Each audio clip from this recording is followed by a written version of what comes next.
Thank you, Chief. Our invocation tonight from the Wendell Council of Churches, we're going to hear from Ed Keegan. Good evening. Thank you so much for being here with us. Thank you, Madam Mayor, Worthy Commissioners, for the opportunity to lead you in prayer. Thank you.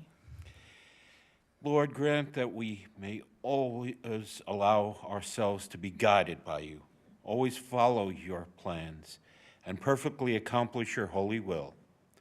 Grant that in all things, great and small, today and all days of our lives, we may do whatever you require of us. Help us respond to the slightest promptings of your grace, so that we may be trustworthy instruments for your honor. May your will be done. Amen. Thank you, ma'am. Thank you. Are there any adjustments to the agenda? Is there a motion to approve? So moved. All in favor? Aye. All right, we'll move to our public comment period. The public may participate in public comment period by signing up for public comment the night of the meeting, and you have 3 minutes to speak, or submitting written statements via email to the town clerk by Friday at 5 p.m. on the Friday before our meetings, which are always held on Mondays. Written comments timely received will be read into the record for 3 minutes. And we have 2 people tonight. And the very first is Roger Peterson.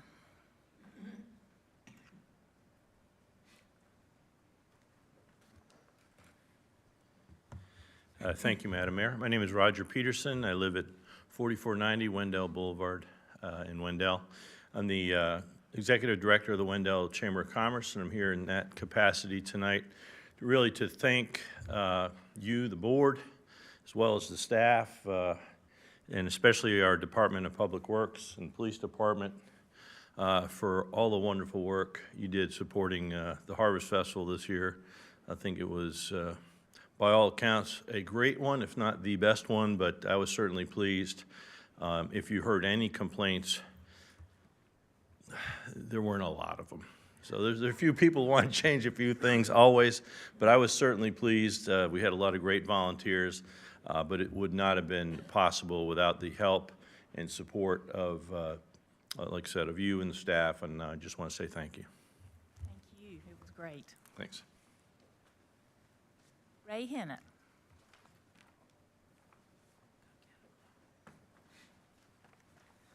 Hello. I'm Ray Hennett. I live at 205 Dogwood Trail in Wendell, and I'm here tonight as a board member for the Wendell Historical Society. And I'm speaking on agenda item 6B, which is the Capital Area Preservation request for loan forgiveness on the Anderson Hood property. CAP is Capital Area Preservation is a nonprofit that was started in 1972 to save historic houses and homes in Wake County. In 1993, Wake County asked them if they would begin managing Wake County's historic preservation program, which they have done. Through the years, they have partnered with many municipalities in Wake County to save important buildings. The Hood Anderson Farm is a unique property of early to mid 19th century. The house is about 1850. There's also another building there with a lot of other historic, they're not really buildings, but historic items that are important to save. The Hood Anderson Farm the house is a wonderful looking house, and if you've seen it, it needs to be restored. The Wendell Historical Society appreciates the effort of CAP to stabilize the house and get it renovated. And they have met with the town, received a loan to help them stabilize the house, to get ready for finding someone who wants to renovate it. They have found somebody, a third party, who is excited about buying the house. Understand they're going to do a lot of nice things out there, and it's going to really look very nice. The Historical Society appreciates the town for giving the Capital Area Preservation the loan to get this renovation started. And we are now, since they have found a third party who is interested in buying the property, renovating the property, and really fixing it up very nicely, now they are asking to have the loan forgiven. And the Wendell Historical Society is in favor of that. We have worked with CAP for a long time, and you may not know that CAP is currently working with the Wendell chapter of the American Legion to have the house put on the National Register. I see I got the red light. We're off on our timing a little bit. You finish your Okay. thought. The people at the American Legion want to get the house on the National Register of Historic Places. Jeremy from CAP has met with them. CAP has offered them money to hire somebody to do investigation in the house, around the house, and to write up a proposal that goes to the federal government to do this. So CAP is working all the time, so I think it'd be a nice thank you to forgive the loan, and the Historical Society does endorse it wholeheartedly. Thank you very much. Thank you. Do we have a motion to approve the consent agenda? So moved. All in favor? Aye.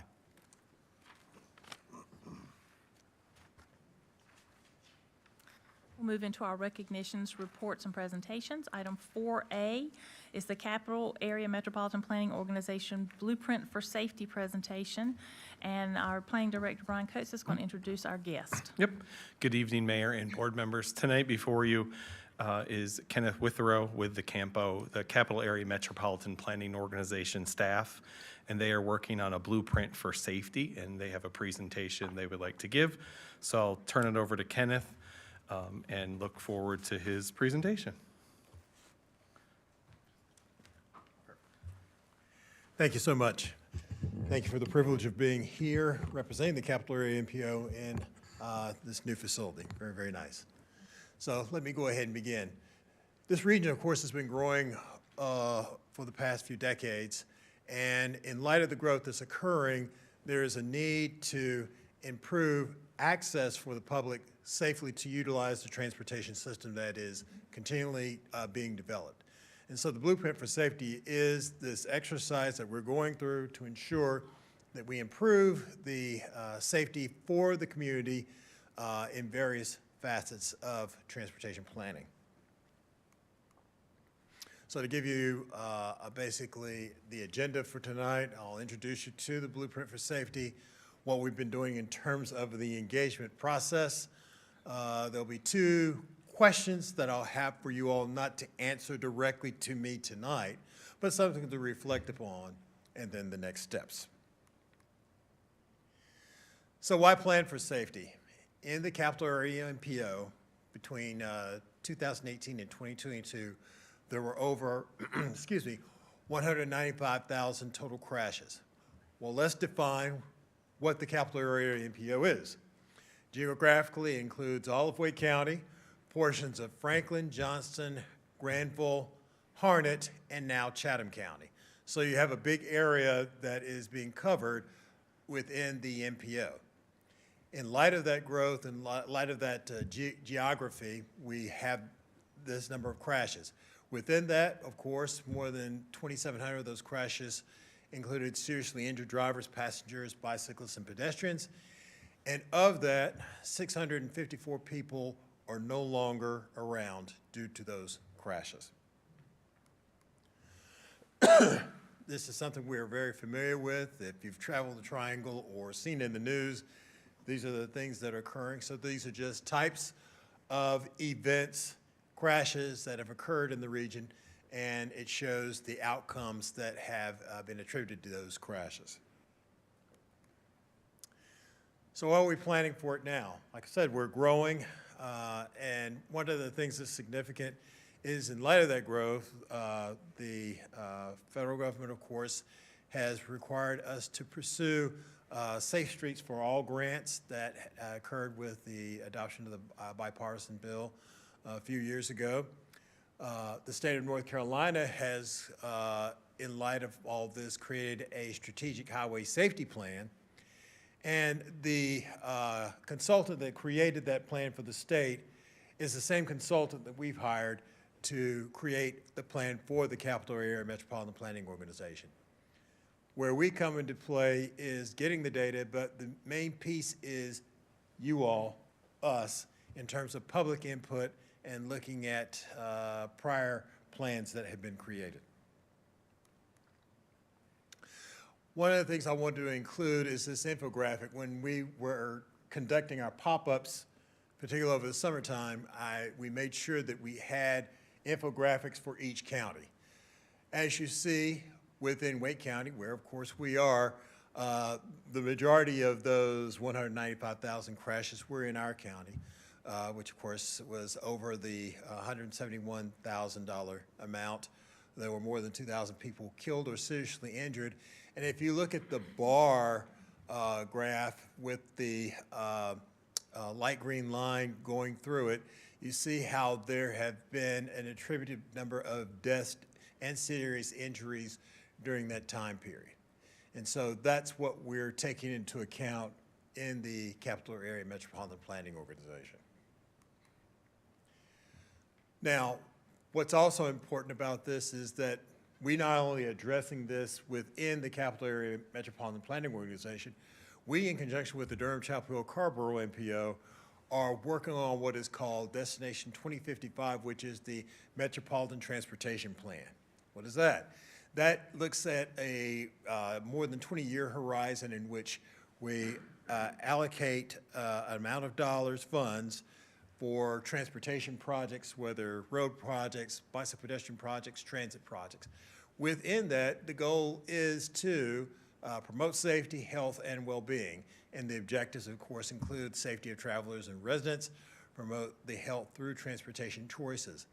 This is important because we've been recognized over the years in various publications as a great region to live in, very livable, and so we want to, in light of all that, ensure that we accentuate that process by, accentuate that trait by improving upon safety in our region.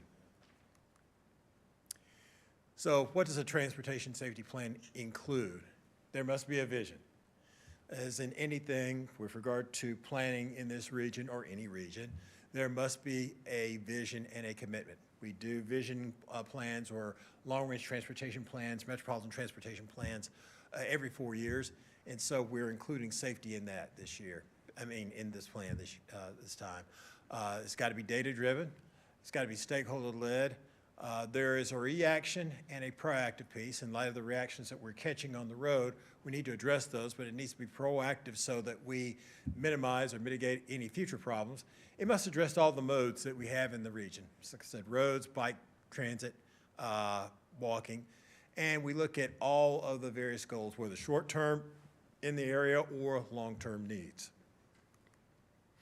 And so what are some goals that we want to do with regard to the safety plan? We inform regional efforts, so it's not just simply safety, it must inform every aspect of our transportation planning, increase awareness of transportation safety and risks. We identify needs and come up with recommended safety improvements, ensure consistency with the Highway Safety Improvement Plan and USDOT's funding programs, and we follow a safe system approach.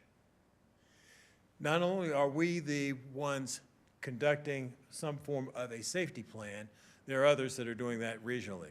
The Central Pines, or used to be called the Triangle J Council of Governments, they're developing a safety plan. They are beginning their steps now. The Durham-Chapel Hill-Carrboro is going through that process with regard to a vision plan. That begun later in late part of the summer. The city of Raleigh also is developing a safety action plan, and the town of Knightdale is also going through a safety action plan. And in fact, they were probably one of the first of these groupings that did begin that process. So what was important over the summer, or actually if we want to say at the beginning of even the beginning of the year, we had to develop a website. We included an online survey. Excuse me. We had a safety kickoff summit on March 14th. I'll mention that or talk about that a little bit later on.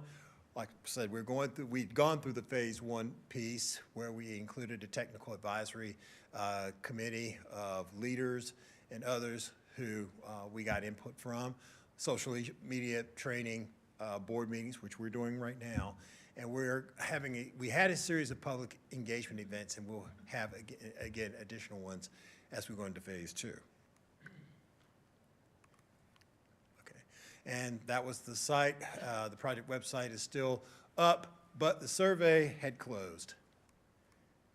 And so the introduction to the plan, when the contract was awarded, we had worked on various things with the consultant team, and we wanted to really launch on March 14th. So we had an introduction to the plan, what the preliminary data review was captured, what was there.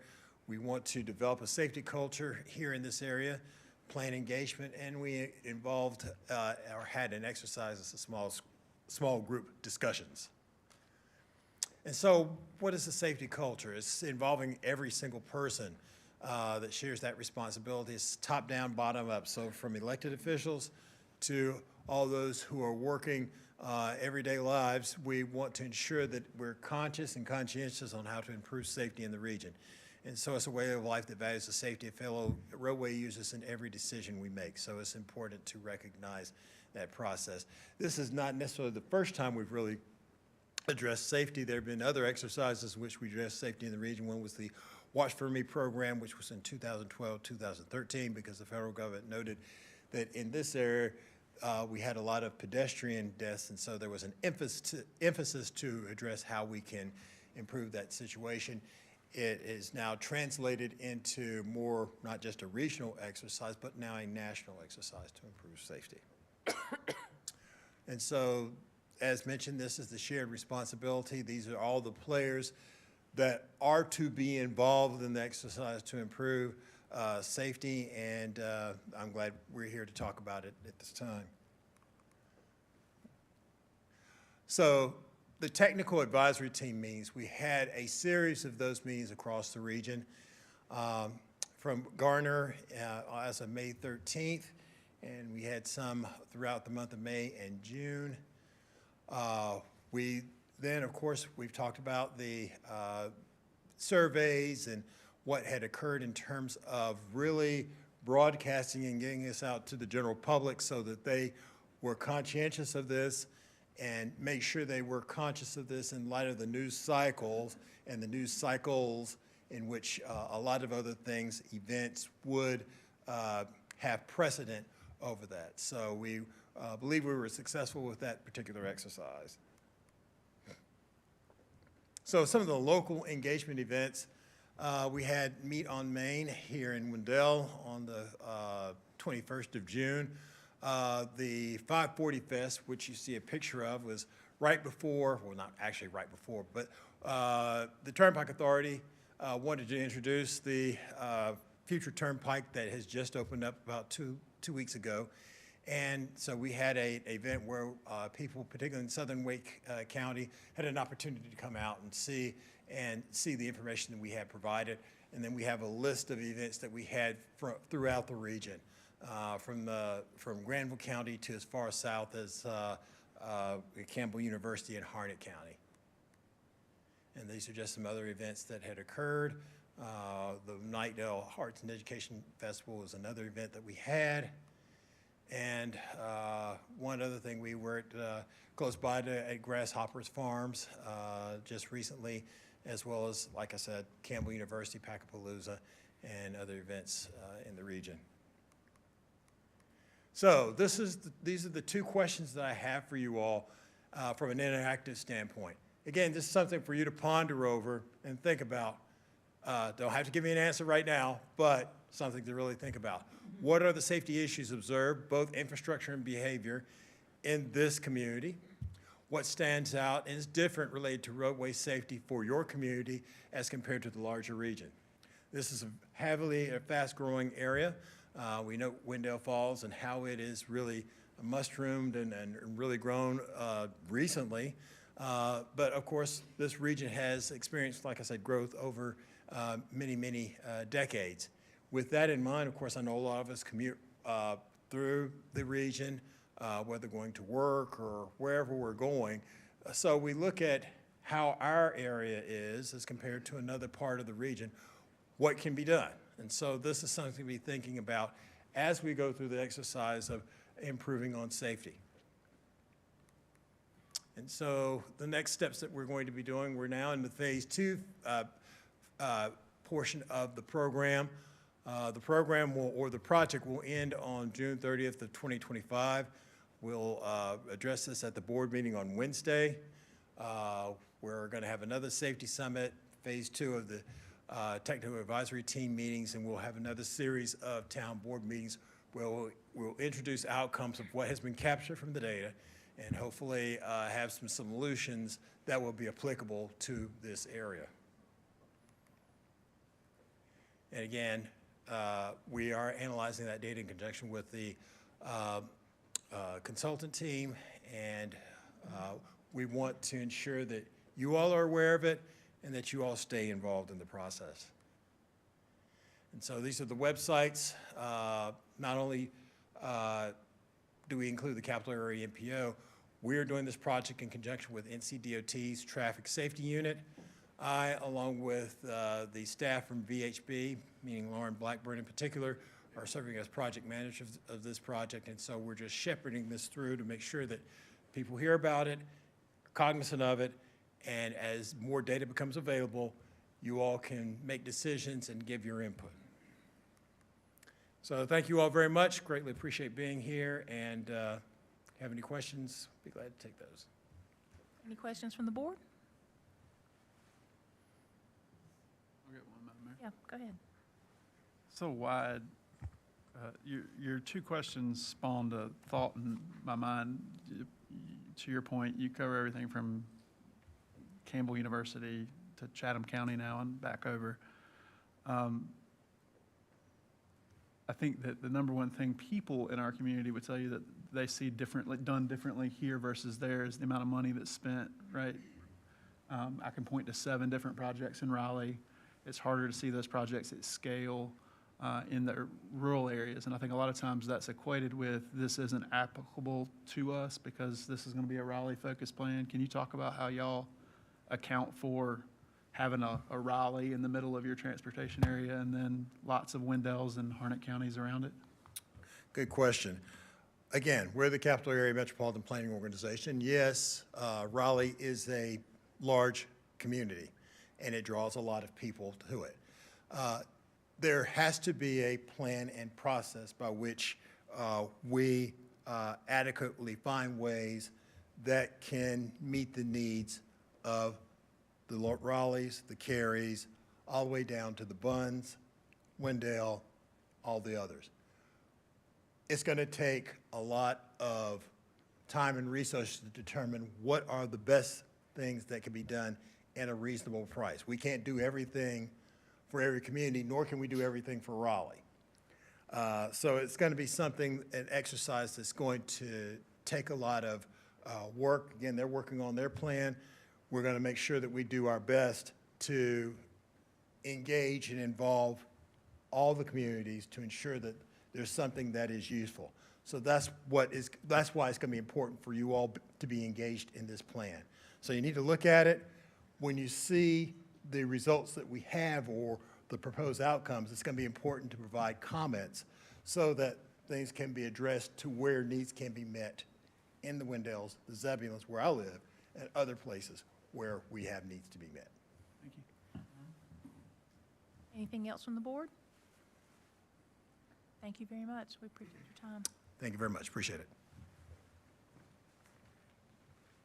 All right, item 4B is the Community Planning Month proclamation.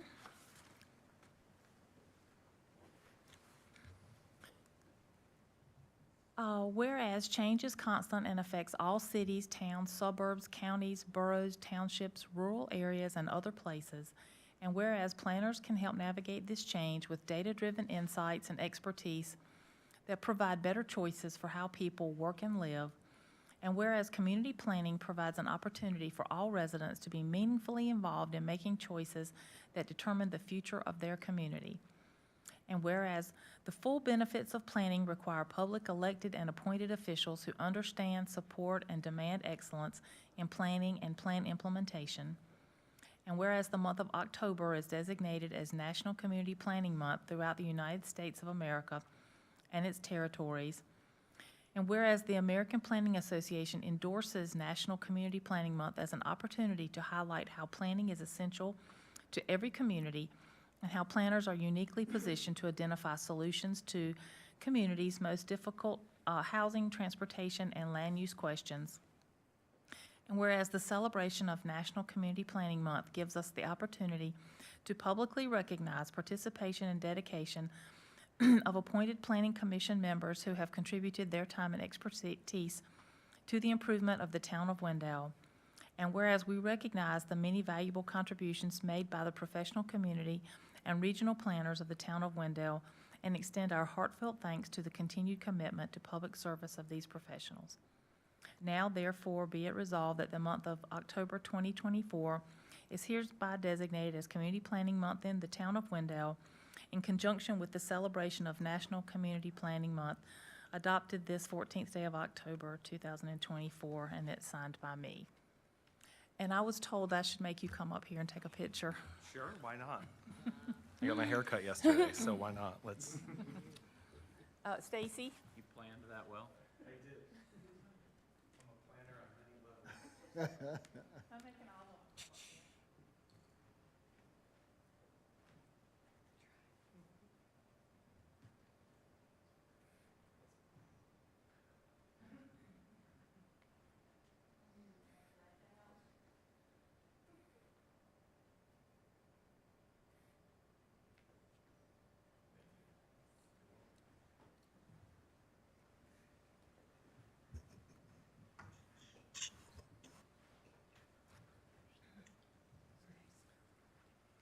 I would like to say thank you, but you can see all the staff listed on the slide. They provide lots of service every day, so thanks goes to the entire planning staff.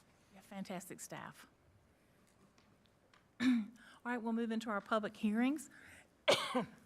Item 5A is a public hearing on a text amendment to the UDO for Section 4.2A, all lots to front a public street or public space. Ms. Griffin, Let me adjust this from I understand. Tall all the to tall regular. people that have been up here tonight. As the mayor said, we do ask for you to consider the proposed text amendment, ZTA 2403, about lots fronting on a public street, and consider making a motion to adopt the attached ordinance. As you know, the town adopted its comprehensive plan, Blueprint Wendell 2030, in 2022, which laid out a direction to grow from the center, which is a quote from the comp plan, and noted that a diversity of housing should be located near downtown where services are more accessible to people. The plan does also mention filling gaps in housing and identified infill project as an important step to create that missing middle housing opportunity. Comprehensive Plan Goal 1 under Effective Growth Management had support from all three of the outreach groups, the steering committee interviews and surveys done during the Blueprint Wendell development, and they listed ensure the growth of a vibrant downtown as a priority for the plan and for the town. Also, within Blueprint Wendell, the renderings of downtown show infill developments and townhomes and smaller lot development opportunities to help expand the mix of uses, activity, and the vibrancy of downtown. Given the plan goals, staff began looking for a solution to allow some of these infill parcels to redevelop with the density that's typical that you see in a downtown area. The town's core does have several parcels that are ready for redevelopment, given the age of the structures that are currently on those parcels, or have, in some cases, been removed from the parcels due to their age. Most of these parcels are located in either the DMX or the neighborhood center zoning district. We have seen many approved townhome developments downtown in the downtown core, including 4th Street Towns, Whitehall Towns, and Davis Townhomes. All of these projects had plenty of street frontage, so they could be platted directly off of a existing road. We have, though, one project that is under review by planning staff now, and we've had some pre-submittals on some other projects that don't have enough street frontage to, given the scope of the project, to make the project work. So this amendment would allow them to plat lots, not on a public street, and sell them as townhomes rather than condominiums. So condominiums, you wouldn't have any land ownership underneath the unit. And so a way to avoid that would be an amendment such as what we're proposing. And this is similar to what Raleigh has seen for some infill developments, a lot of those along New Bern Avenue that you might see as you drive into town. Again, most of the parcels in the downtown core and downtown fringe are zoned either DMX or neighborhood center. And both of the downtown core and downtown fringe place types in the comp plan do allow for attached single-family or townhomes, as we call it. So therefore, we would propose that you add the language in bold that you see there, to add in the DMX and NC zones, townhome lots may be platted off a private drive or easement, provided that the entrance of each townhome unit is located within 300 feet travel distance of the intersection of the access drive and a public street. This change to the UDO would not affect the required lot dimensions that are in the UDO, so they would still have to meet those as well, and those are in Chapter 5 of the UDO. The proposed amendment could be found consistent and reasonable with the following principles of the comp plan. GM 3.3, to amend or rewrite the UDO. D 2.1, consider opportunities to diversify the uses in downtown, including residential. NH3, diversify housing to appeal to different groups, age, income, lifestyle preferences, and family situations. And NH5, collaborating with private developers for a housing mix to have varied price points and options. Since the amendment is consistent and could be considered reasonable, staff does recommend approval of this. The planning board also recommended approval at their September meeting in a vote of 7-0, and you see those there voting in favor and those that were absent. I'll be glad to answer any questions that you might have. All right, let's open the public hearing. Any questions from the board? Yeah, go ahead. Stacy, just kind of our downtown area, how is it now? Do you see any potential problems with kind of having several of these projects showing up? I know you guys know what's already coming in the pipeline, but anything negative, I guess, with this setup? We haven't identified any negatives yet. We have run this by some other departments to see how it might affect their requirements. Most notably, I'm thinking about fire services and how it affects their requirements. And in the specific instance that we have under review now, we were able to make that work. And they have not been able to provide a scenario where they wouldn't see it working as long as they have the height and the hose leg differences. That is, I would say, the most likely scenario that we identified was with them. And then just so I'm clear, if I'm reading this correctly, just you're saying that any entrance to the town has to be within 300 feet of that main Access point, and the intersection. That limits just how, I guess, how deep and how far back these go. Correct. Okay. Yeah. Okay. Thank you so much. Anything else from the board? Okay, thank you. We might need more in a minute. Is there anyone from the public that would like to speak in favor or against the project or the amendment? All right, last chance for the board. Anything? All right, we'll close the public hearing. What's y'all's pleasure? Madam Mayor, I move we approve the proposed change to the UDO and adopt the attached ordinance. All right, we have a motion to approve the proposed text amendment to the UDO and adopt the attached ordinance. Is there any discussion on the motion? All in favor? Aye. Anyone opposed? All right. Okay, item 5B is a public hearing for a non-contiguous annexation of approximately 10.71 acres. PIN number 17934811970, located at 1069 Lions Club Road. Mr. Good evening. Coates. Yep, good evening, Mayor and board members. We're asking you to hold the public hearing on the annexation petition and make a motion to either adopt the attached ordinance or not. Item summary, the Garcia and Castaneda family have submitted an annexation request for approximately the 10.71 acre parcel located at 1069 Lions Club Road. The intent is to build a single-family home on that property. The owners are applying for building permits and would prefer to be serviced by well and septic. However, city water is available on Lions Club Road, and as part of our policies, you must submit for annexation and connect to that utility when it's available. I will say this is the third or fourth in a row of large 10-acre parcels.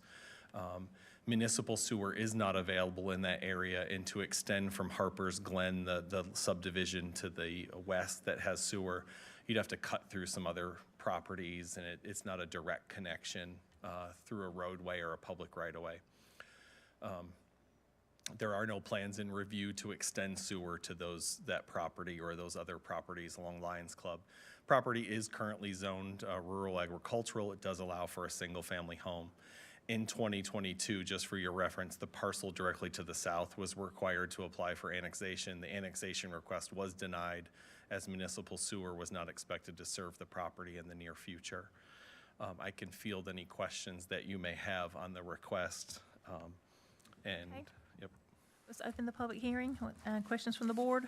I do have one question. Yeah. Brian, kind of just refreshing my memory from some of those previous applications that you mentioned. If this petition were denied, would the applicant still be able to move forward with the construction of the home that they're currently planning to build and get access to well and septic the way that they would like to? It would just check the box that all of us are required to Correct. kind of go through Yep. this process. Yeah, Okay. the property directly to the south has a single-family home on well and septic. Same. And the property directly to south of that one is the same as well. Yep. Thank you.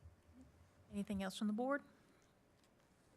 Does the applicant have anything they want to add? Is there an applicant here? Not that I'm aware of. Okay. All right, is there anyone from the public that would like to speak? No, nothing from the board? All right, let's close the public hearing. Madam Mayor, I move we deny the annexation request. All right, we have a motion to deny the annexation request. Is there any discussion on the motion? All in favor? Anyone opposed?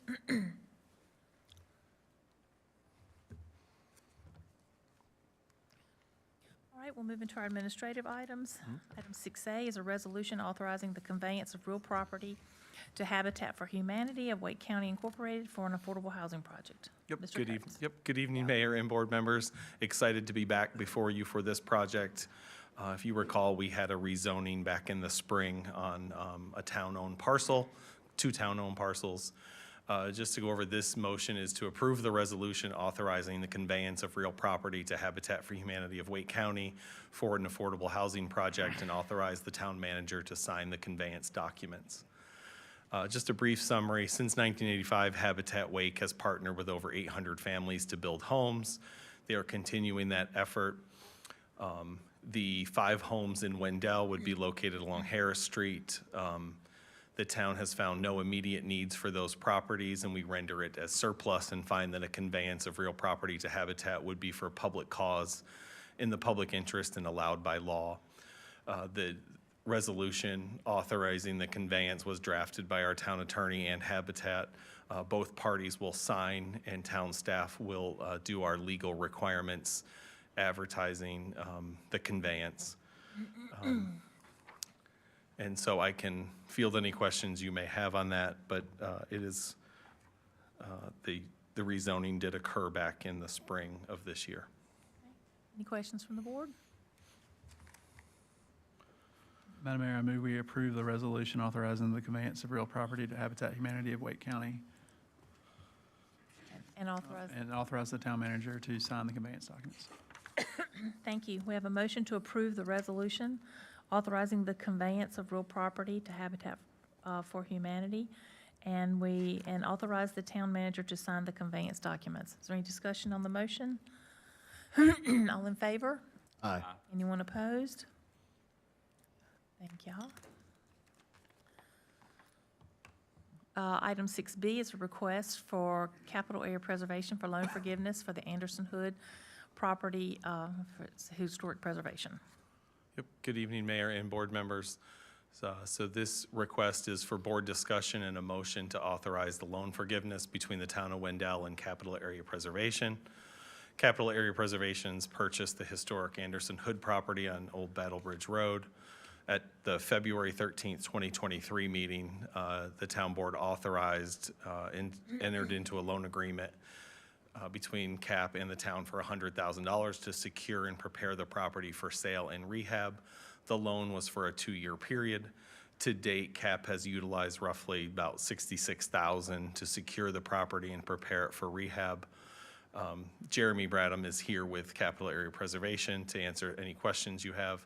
But CAP has been working with a buyer to purchase the property and rehab the historic structures for reuse.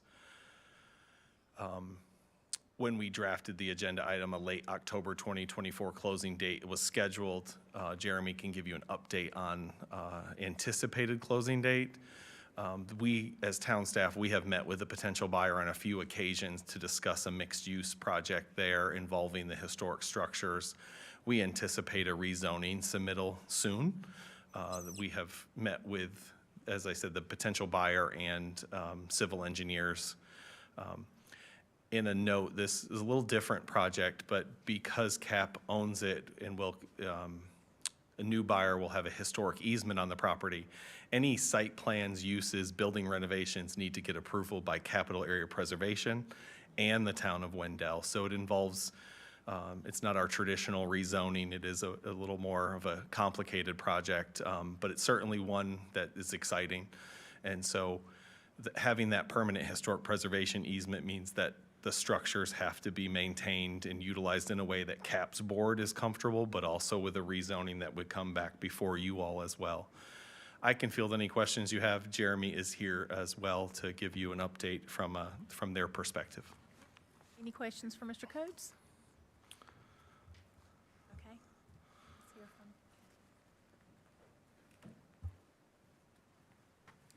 Good evening, Mayor, Board. Jeremy Bradham, Historic Preservation Specialist for Capital Area Preservation. I'll be happy to answer any questions that you might have. I didn't really know if you want to give me a spiel. Brian explained it pretty well, so Oh, well, that's fine. Any questions? I just heard there were some questions, so I'll be happy to answer. Why are we giving back $65,000? Oh, that's a good question. All right. So when CAP started this, y'all asked us in February of '23 what we would use the money for initially up front. As most historic preservation projects, you know roughly on the outside what it was. My pitch at that time, my answer I gave you was windows. The gentleman who does our windows is about 1.5 years out. He actually took about 1.5 years to do just 12 window sash before. He does them in his garage, and he's the best, and we kind of have a high standard for the way that these windows should look in the house.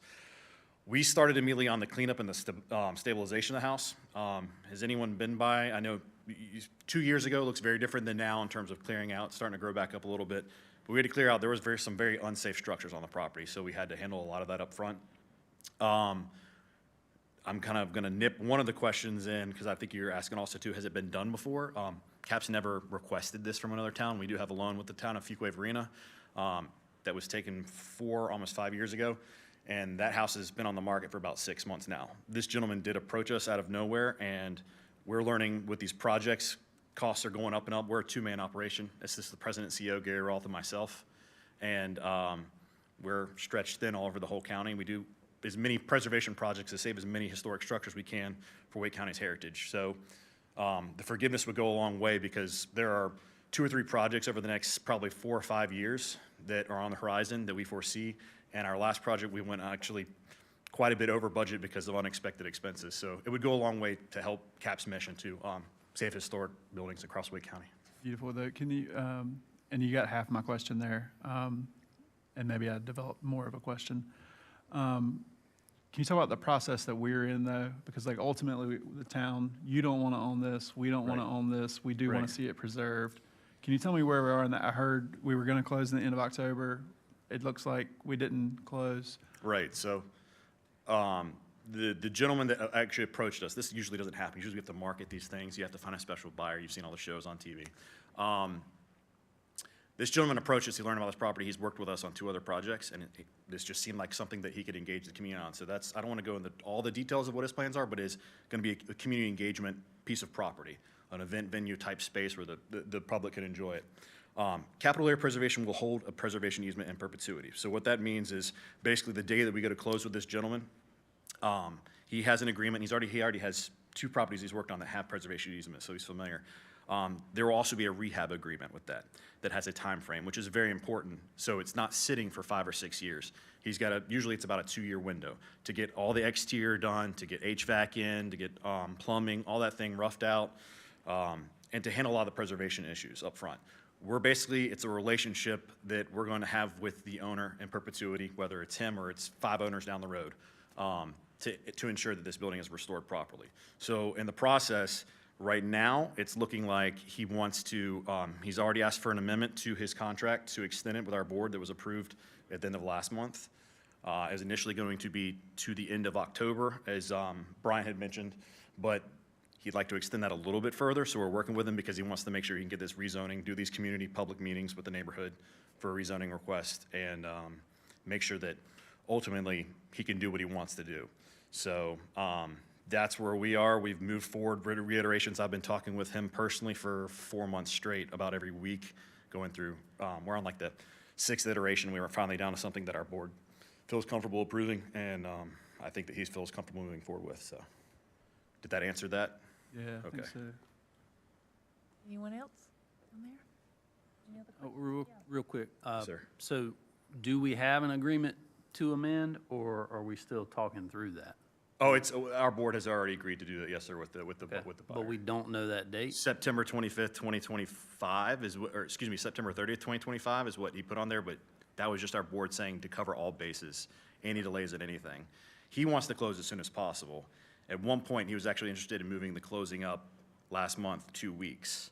But then once he realized he wanted to take a step back, he's dealing with trying to figure out water and sewer with the development across the street with Anderson Farm, and then with Leo going in next door.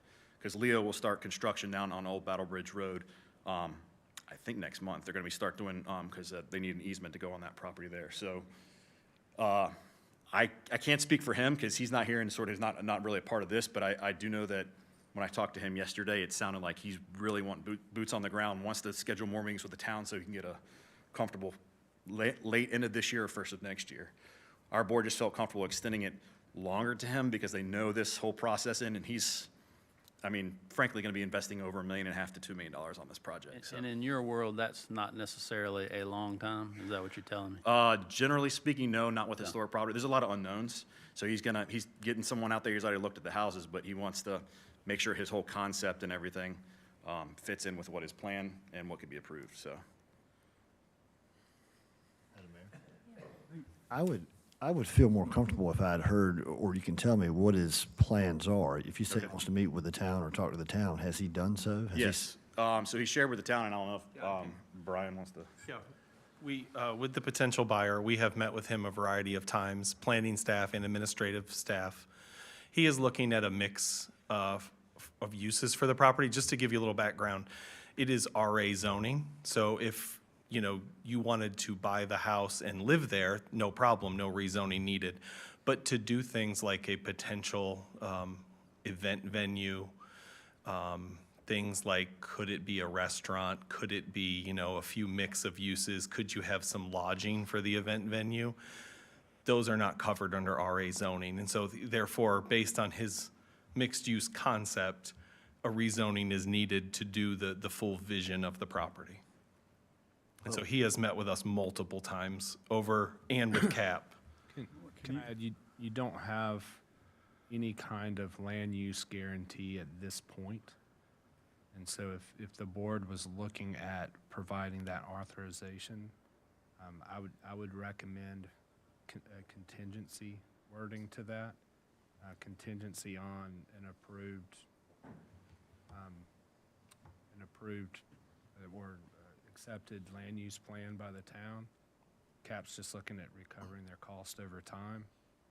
And so that would then make sure that you are comfortable with what you're incentivizing in the historic preservation project, and not just have an open-ended forgiveness tonight. Thank you. Is that- Yes, sir, that does. My other piece of it for me was, I'm going to try to say this the nicest way that I can.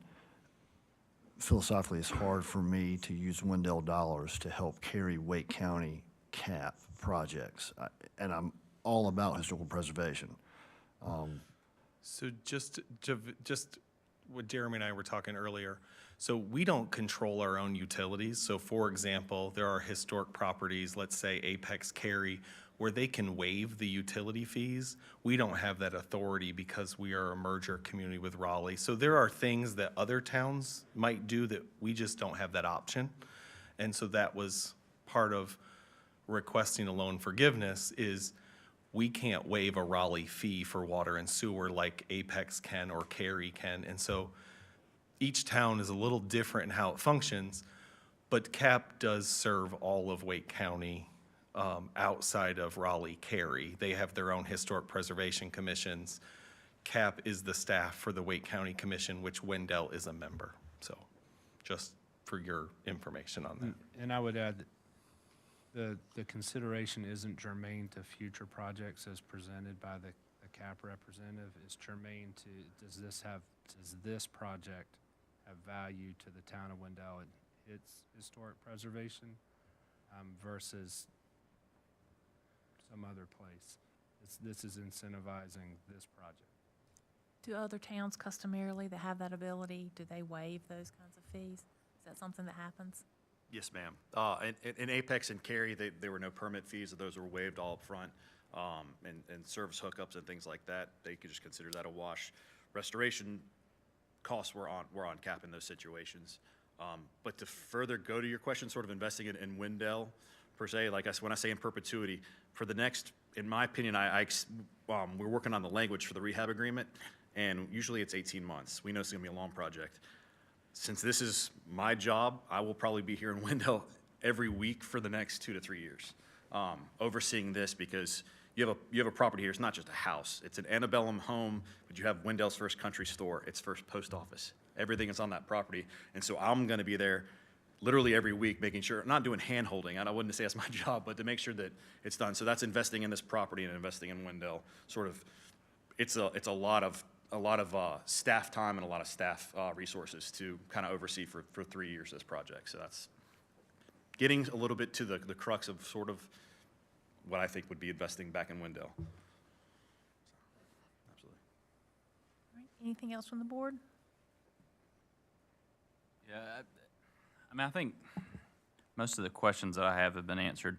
I know when we first started talking about options and opportunities to find a way to do something positive for the property, one of the things that I really had in my mind, and this is sort of just a philosophical perspective I had, is that a private owner is going to be a way better caretaker and funder of a historic preservation project than government can be. Especially at the local level, I think it's really challenging for a local government to have the resources to take care of a historic property, especially when it's extensive as this. And I think that a lot of times public and local elected officials think that if you have an important historic property that you own as a local government, that there's just some magical tap of money that turns on that helps take care of it from the federal government or somebody else in the state government, and that's just not the case. So the direction we're going is where I wanted to go the whole time. One thing that I did have in mind early on was, this is a property that hadn't been on the market in 200 years. So to be sure, we're the fastest growing, part of the state, and a lot of people want to come here. We talk all the time about how to make it more affordable to live here, to be sure. There's somebody that wants to spend some money on a really great property that hopefully can be income producing for them as well, with tax benefits, all that sort of thing. I think my biggest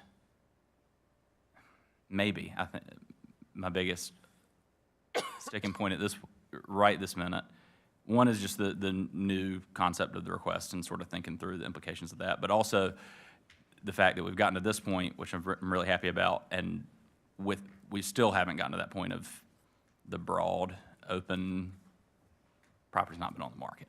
And so I'm really excited for y'all that you had somebody call you. I know that's like magical. That's what you dream of. You want that to happen. And I don't want us to stand in the way of allowing a deal like that to happen. I feel like I need a little bit more information about how this request connects to the success of y'all's efforts to help us protect the property. And I think that, I get the big concept, yeah, of course. Putting more money in the pot, forgiving a loan, sure, it makes something easier for somebody. Maybe I'm trying to get a little more in the weeds than I need to, but I'm not heck no, this doesn't make sense, this is crazy person right now, but I think I'd love to hear a little bit more detail from our staff about some of what they're hearing from the developer or potential buyer. Love to hear a little bit more from y'all and some detail that I think some of that's just conversational that we just hadn't had a chance to do about how this particular figure, what would be the town's contribution, would figure in to the deal that y'all are putting together. You know, I don't always ask folks to tell us the details of their real estate arrangements, but if we're going to be part of it, then I will. And then finally, I think understanding one other thing that you mentioned that I did not know that I'm really interested in hearing more about is that this is a buyer who you've had some experience with and have seen some other good things. So I think that I would love an opportunity to learn a little bit more on all of those points. I don't want to make you push up on we made you say September 25th, 2025 out loud. So sorry that you had to say that. And that is not an objective or a goal that I have or something I want to push you to. But I'd love to think that based off of all of what I've heard tonight, we could not shoot down what you've brought to us, but also not just say, yep, we're good, we're done, y'all figure it out, staff, Cap, you're good. Give us as a board, me as a board member specifically, I don't know where everybody else is, a little bit more of a chance to have an opportunity to have some of those individual conversations with y'all to get into the weeds beyond where we probably need to be or have time to be in one of these meetings. I think that's sort of where my mind space is. So I've talked for a minute. I don't know where everybody else is, but that's where I'm at. I'm in for a second, Mayor. When I asked my first question, part of it was, in my mind, right? You guys were coming in, securing the property. You're working on getting us a buyer, and y'all are gonna then have these protections. And so I expected to hear back from you when you ran out of $100,000 or we had a buyer, right? So like, look, I love the fact that you're here with $65,000 and you think you have a buyer. For me though, and you understand it, y'all all have talked to folks and know it more. This board's perspective, we haven't met with the buyer. We don't know the buyer. I hadn't worked on 2 other projects with him, right? So if you were to come in here and say, hey, look, I want you to forgive $100,000 and I want you to do it closing, might do that. But it's timed on an actionable thing, right? Like it's moved to the closing. I think we risk a lot of things by putting, in my mind, this cart before the horse. We'll say right now publicly would be committed to spending up to $100,000 to support Cap, right? That's not the issue. The issue is if we do this incorrectly the first time, we won't get to do it again, right? Like there will be dissenters that tell us we can't ever do it again. Right now we own, or y'all own the property, right? Like we have everything is progressing better than we expected it to. I'd like to see us keep working on that. I certainly don't want us to ever be the financial holdup, but it doesn't sound like that's what we are in this scenario. Certainly appreciate your work, certainly committed to the cause, but it feels weird for us to spend money as a third party when there's a variety of other things that we are or aren't going to have we're getting ready to walk down some new roads together, and I'd like to do that. If I also just might say, Yes. we did think that October 30th was going to be the closing when this was scheduled. So it did blindside us that that our board was extending the closing, but we understood from his perspective, due diligence. It was kind of shocking that it was being pushed up, so that's why the hearing is tonight. So if you would like to kick to the curb down the road, that's fine as well.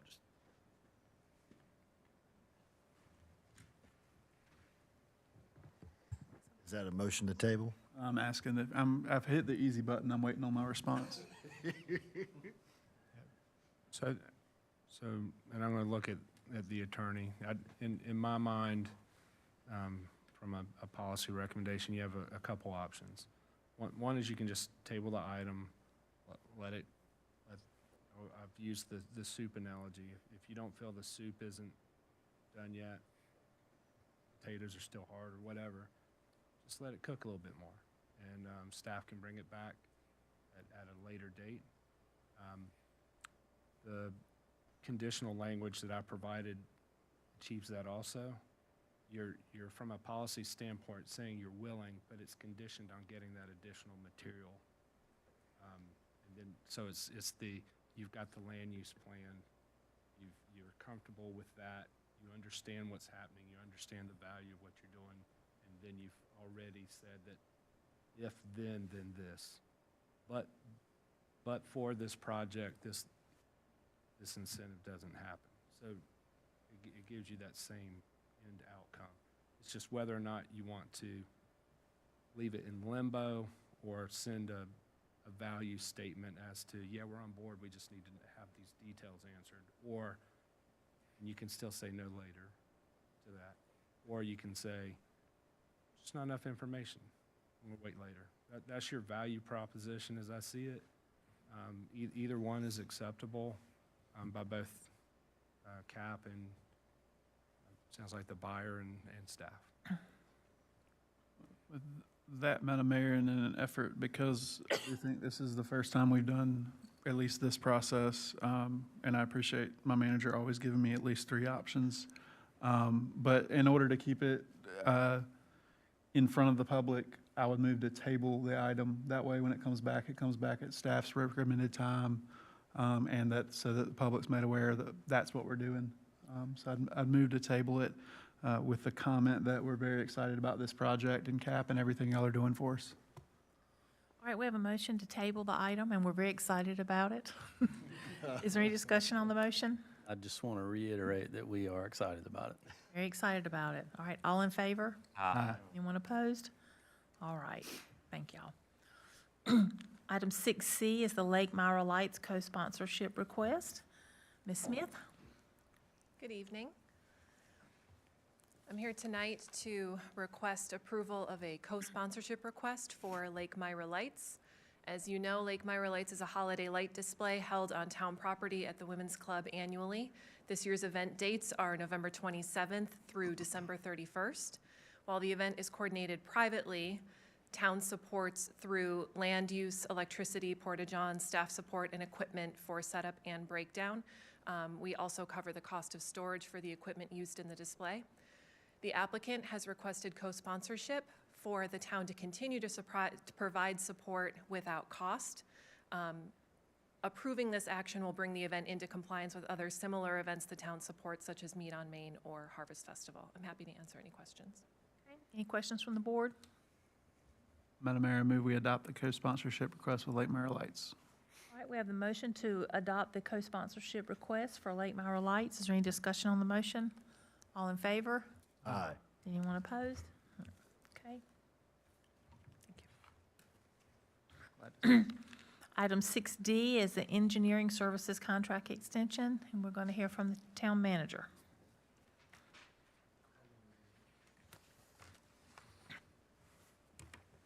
Good evening. So we have currently 2 contracts that have run, their full life of 5 years each. One expires at the end of this month, one expires in the first couple weeks of November. There's not an extension clause in the current contracts. We still need engineering services in the interim till we obtain additional ongoing engineering service contracts. We have to, by statute, go through an RFQ process to qualify firms and then enter into negotiations of contract of service with the firms qualified by the board. We can't do that in this short period of time. We've been working through a couple things the last few months to get to this point. We're requesting tonight the good grace of the board to allow for a continuation month-to-month wording to be added to each of the contracts until we've gone through the process for the RFQ. We are prepared to release RFQ. Staff's looking at doing it differently this time. Our growing community has a lot more engineering needs and design needs across a number of spaces than we did 5 years ago. Our capital plan is a little more robust than it used to be. And so we're looking at doing different qualified pots, so like qualified stormwater engineering firms, parks and recreation design and planning firms. So there's some different pots that we need to set up and get qualified firms, have a list that's, once you go through the process, then you can enter in negotiations for design services in those lists. That's typically what larger communities do with their engineering services. So that's what we're moving forward on. That's taking a little bit longer to develop the different RFQ requests or bundle it into one and have firms apply for different. So long story short, while we're finishing up that process, we need your grace to go to a month-to-month with our existing two and continue existing levels of service at existing rates. I just had Questions from the board? Go ahead. one more question that I meant to ask the attorney and didn't. So your month-to-month contracts, is that an extension of the existing contract, or is that a completely new month-to-month contract? The reason I ask is the existing contract, and at least one of them, has a 2.5% clause every time it's renewed, and it's not tied to a date. It's tied to the renewal of the contract or the extension of the contract. Right to that. And so a month-to-month would become pretty profitable by, I don't know, 5% raise in 2 months. But just the question, are we writing a new contract, or is that, do we just keep the status, is it the new contract effectively, we would like the status quo month-to-month? My understanding is status quo month-to-month. I'd like to maybe add on to Commissioner Joyner's question. I guess I'm looking for some guardrails on two fronts. One is the rate, and then two is we're given permission to negotiate month-to-month extensions, then I don't want a year from now to think, oh yeah, I forgot we did that, and I guess that just gets figured out every year, and I don't know what the amount is, and I don't know how it's going, and I guess I want some time limit and some sort of rate expectation.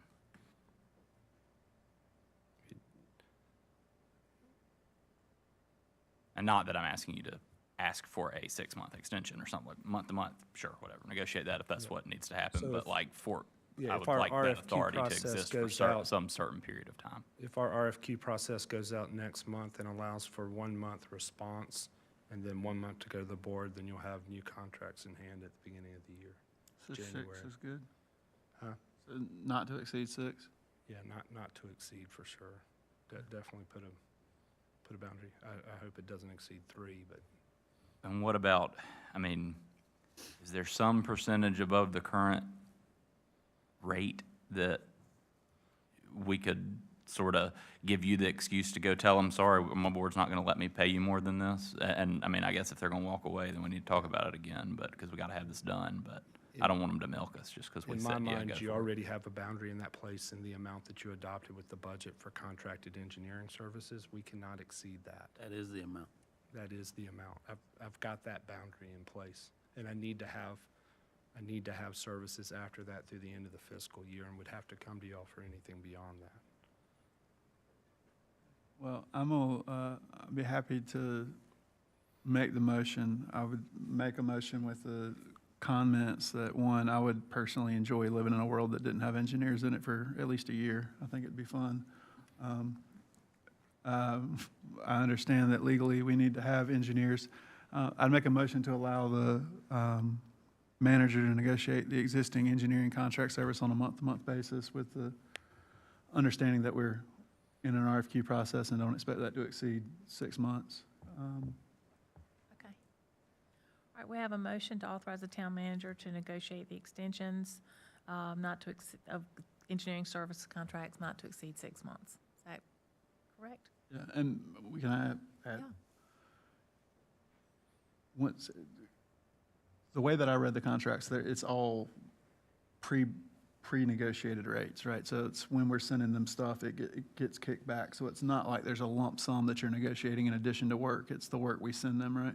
It's literally, the negotiation is to add language that allows the month-to-month under current contract.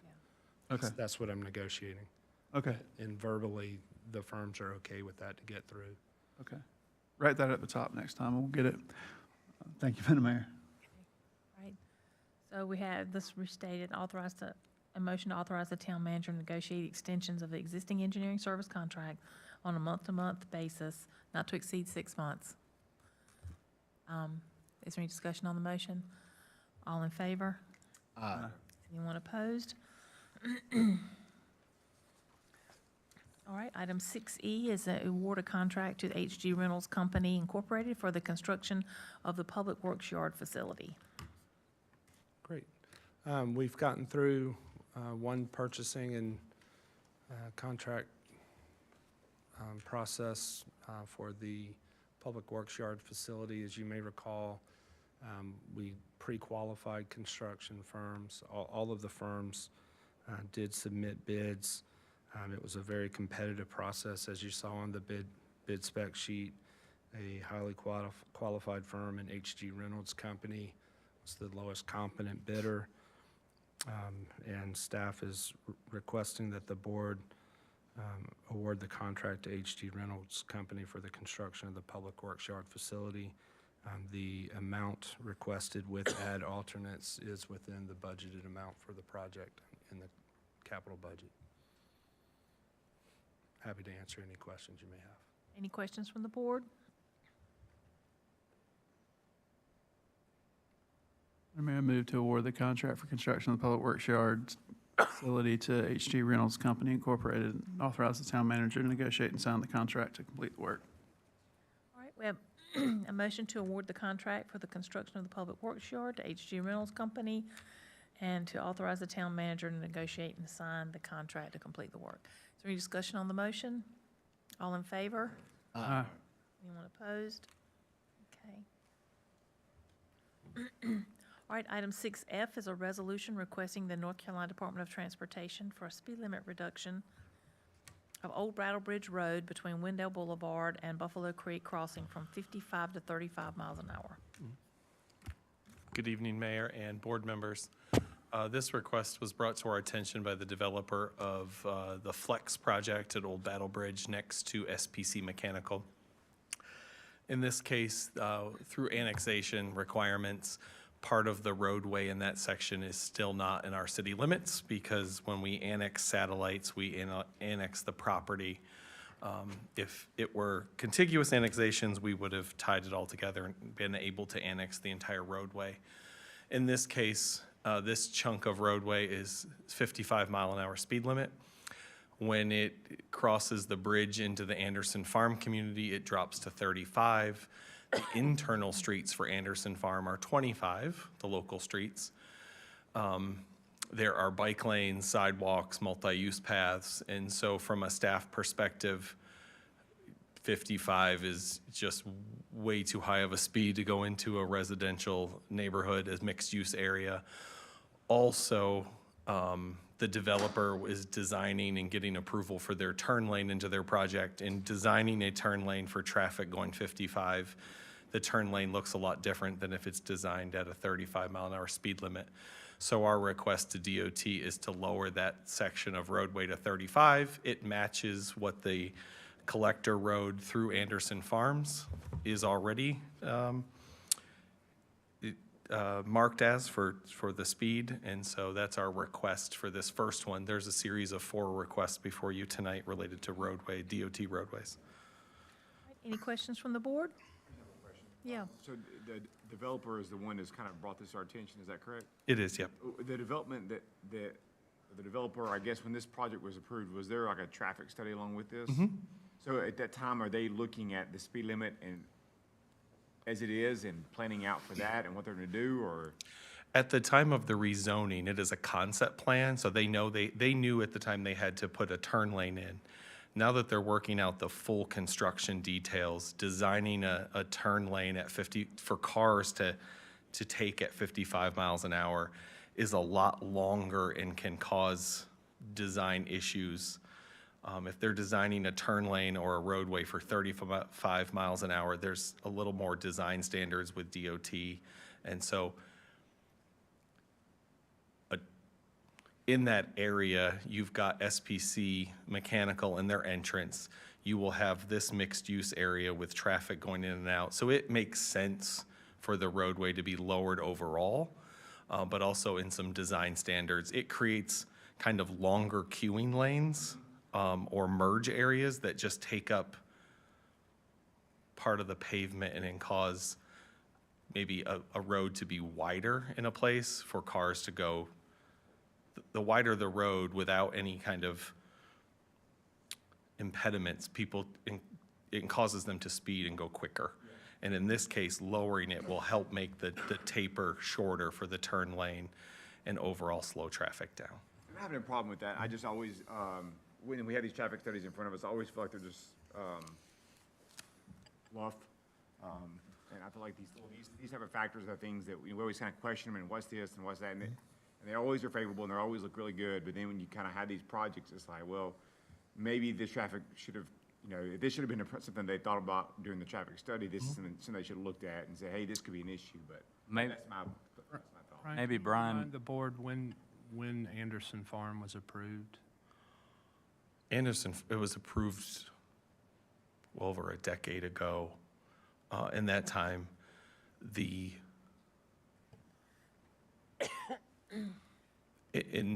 issue came up because they are getting encroachment and approval from DOT. And so DOT is like, hey, that little chunk of roadway, you may not have realized, but it is 55. And so they were like, oh, we just kind of assumed it was lower than that, which there are quite a few roads that are transitioning from more of a rural to a town road.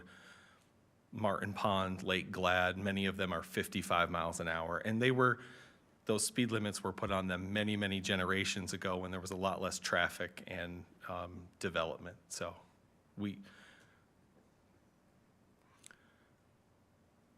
there will be additional roads and speed limit lowerings as we grow as a community. Yeah, and like I said, I'm getting old. I drive slow. Okay, it's okay. I'm not having a problem with that. It's just, like I said, I just feel like these are things that I wish on the front end they would be looking at as they present these traffic studies to us. And Yeah, I mean, they still have to build the turn lane no matter what the speed is. However, it changes the length of the turn lanes. It's still, the turn lane itself is still 100 feet, but the taper and how you merge that with roads that are nearby at a lower speed changes. So, We are talking about the section from, I mean, it's 300 yards? yes, maybe? from the traffic signal to the bridge, yep.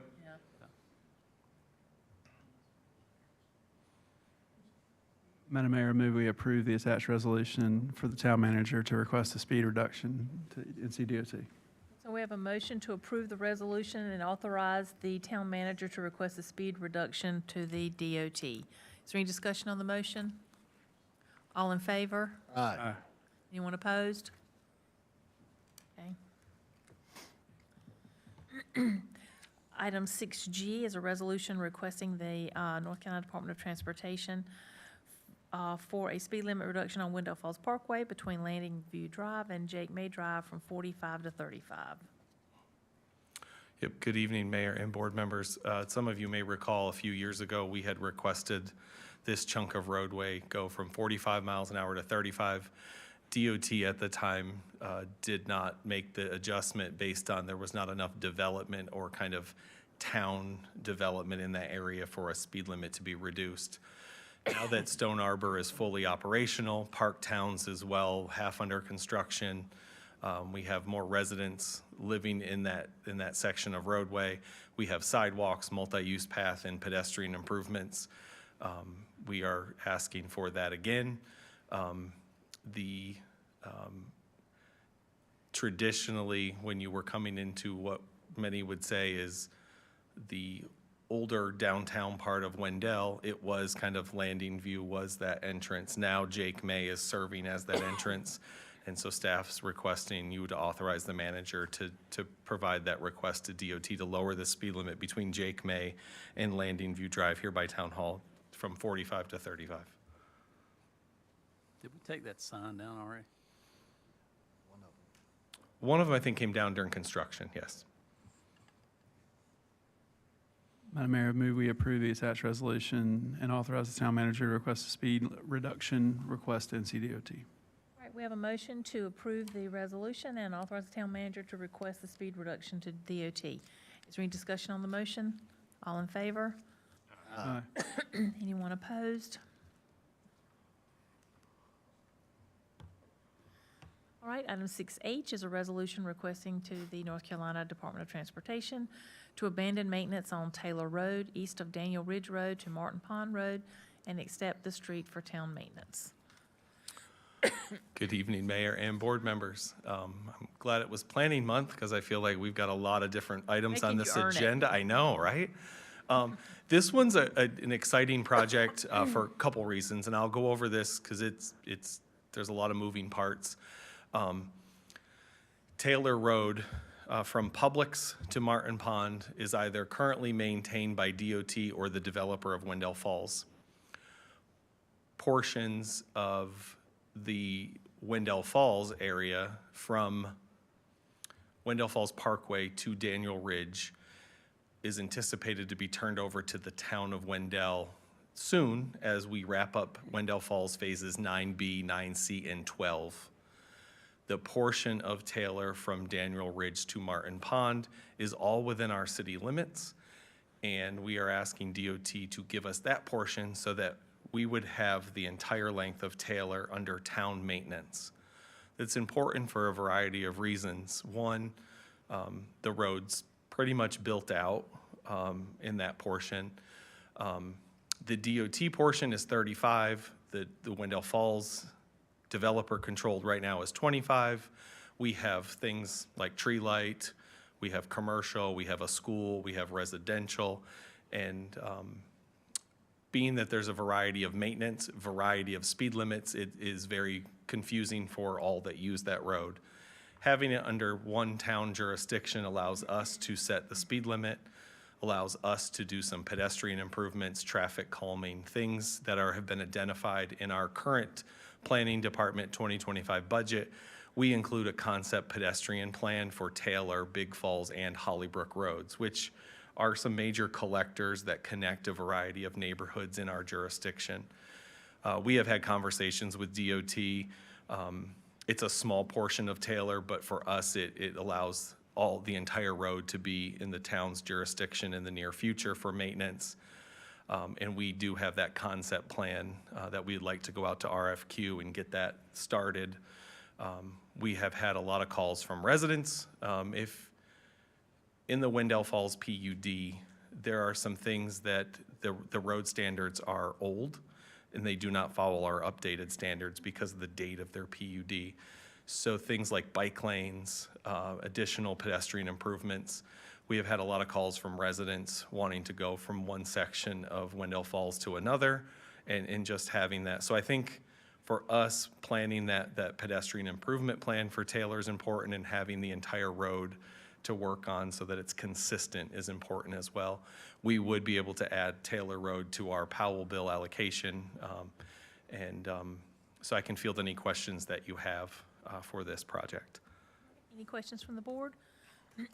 My one is about between sort of the eastern edge of Wendell Falls, and I can't remember what that far east street in that section's called, and Martin Pond is a little dirt road subdivision with a cul-de-sac.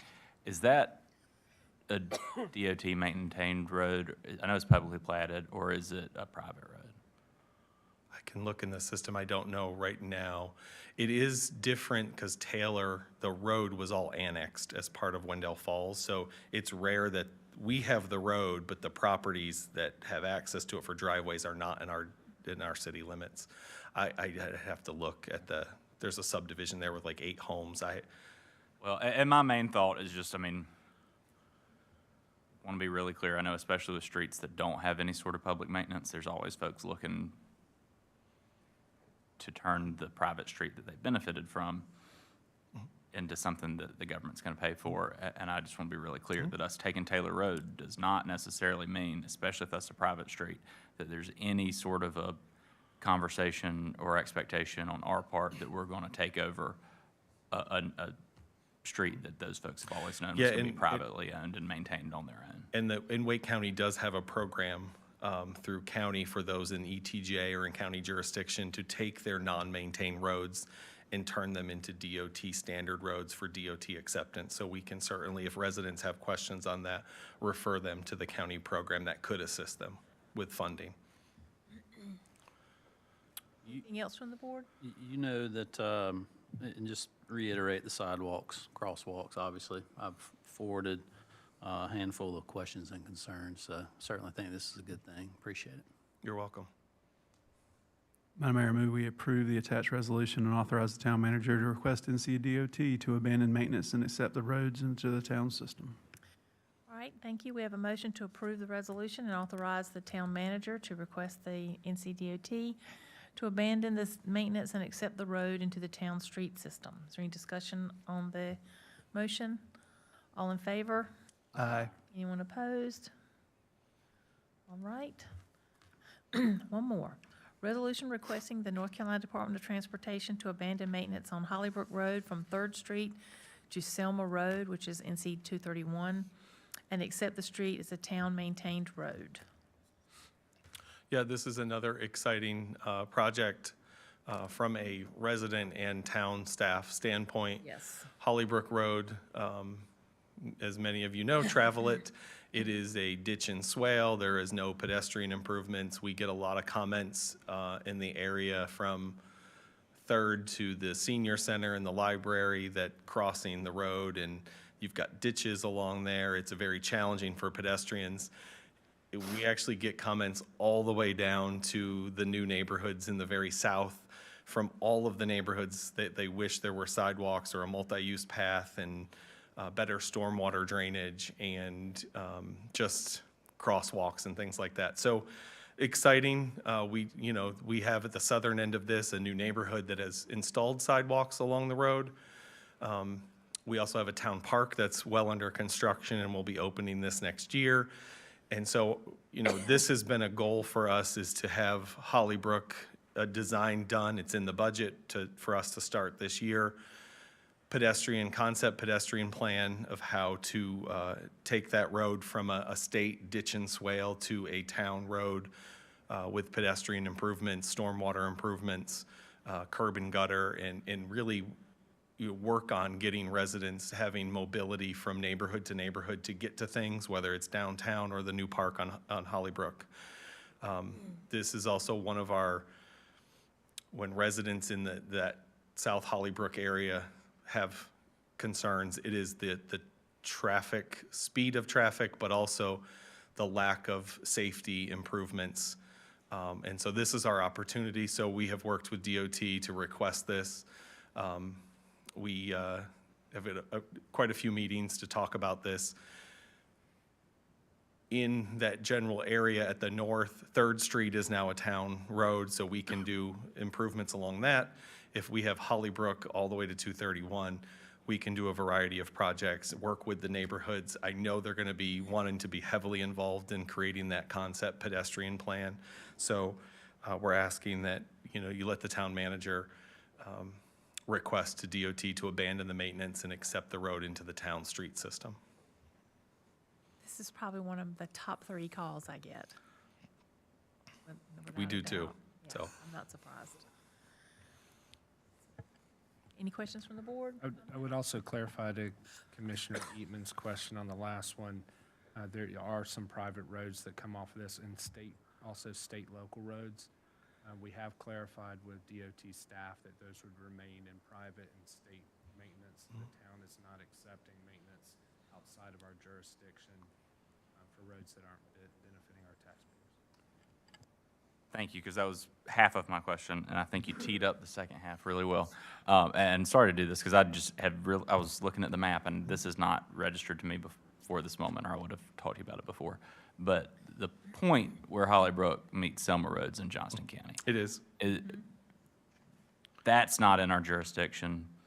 We're not, are we annexing the road? I mean, we're not annexing the road. That's not what this is. Is there any implication? Does it matter? Is there anything that we need to know or think about on that front, or just not a big deal? It's in a different DOT division, but the decision is with the State Transportation Board.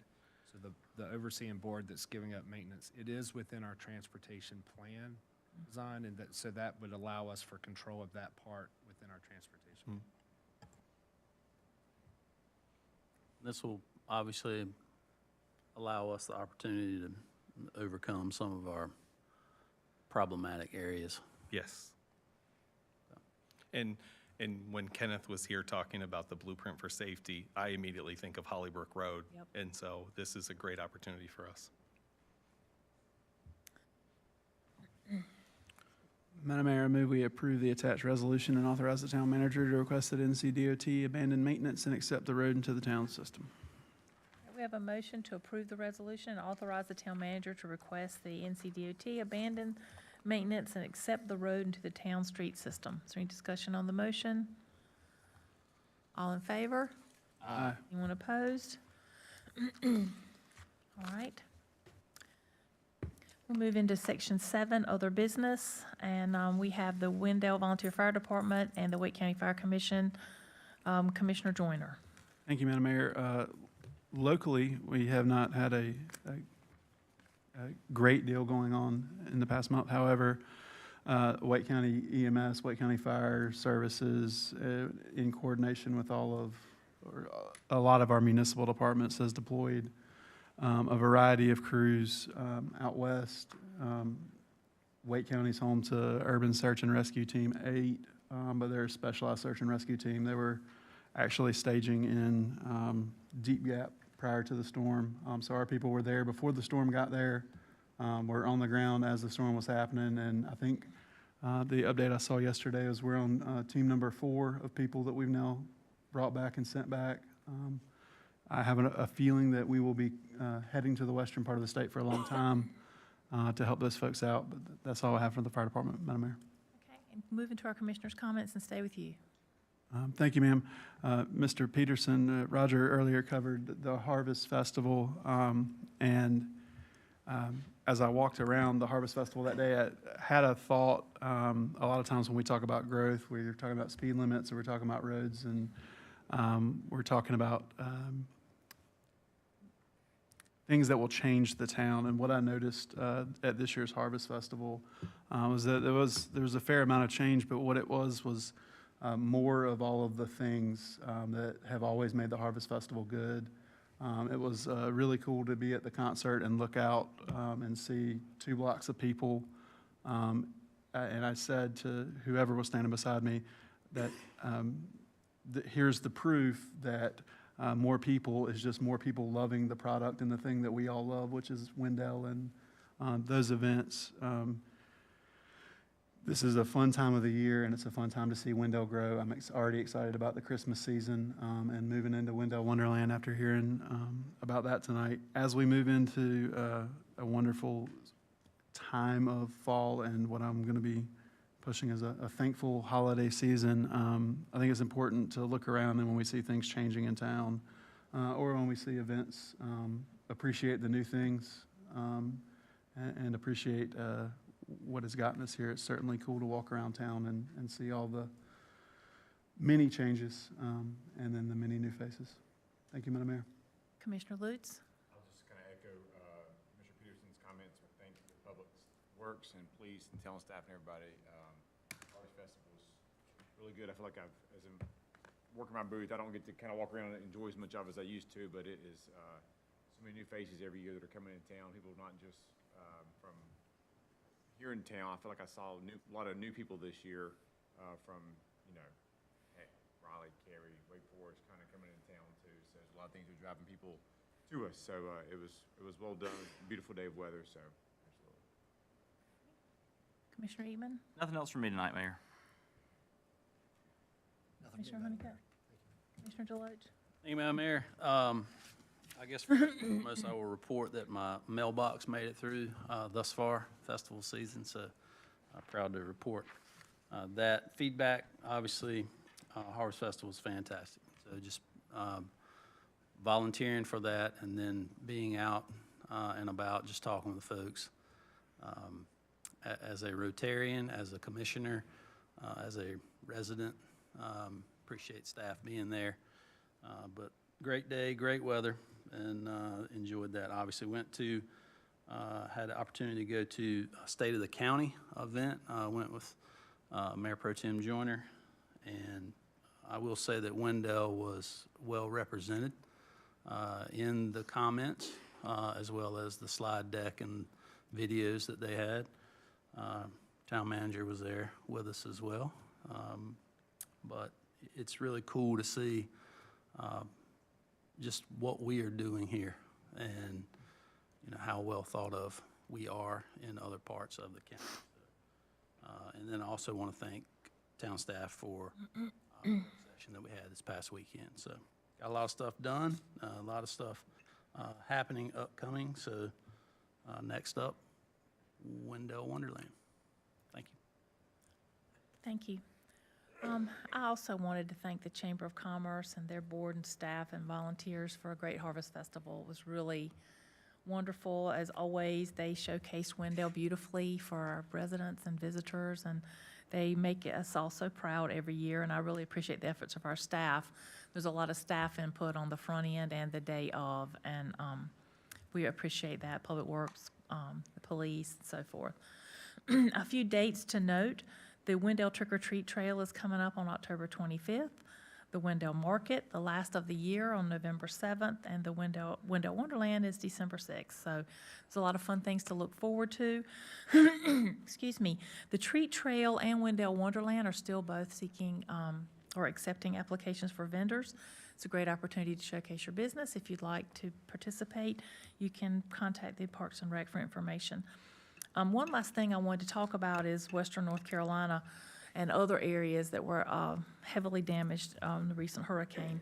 The town of Wendell has been working real closely through Wake County Emergency Management to send assistance. And at this time so far, we've sent 4 police officers, and they were there for several days, and I appreciate that. Anytime someone from town goes, that means someone who remains in town is wearing an extra hat. And I really appreciate that. I know they had to work hard, work more, and that kind of thing, but certainly we need to assist our neighbors as much as we can.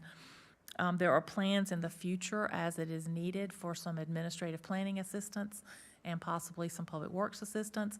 Those things will arise as the time becomes appropriate. You can't go too soon because they just might not be ready just yet for that kind of help, but once they are, we will be helping them with that. Again, through Wake County Emergency Management, and our town manager has some contacts there as well. So we can be certain that our folks are there and there's a specific job for them to do and they are able to do that. I was really proud of our staff and their willingness to help and drop everything and do what needed to be done. But that's just who we are here, and I'm very proud of that. All right, do we have a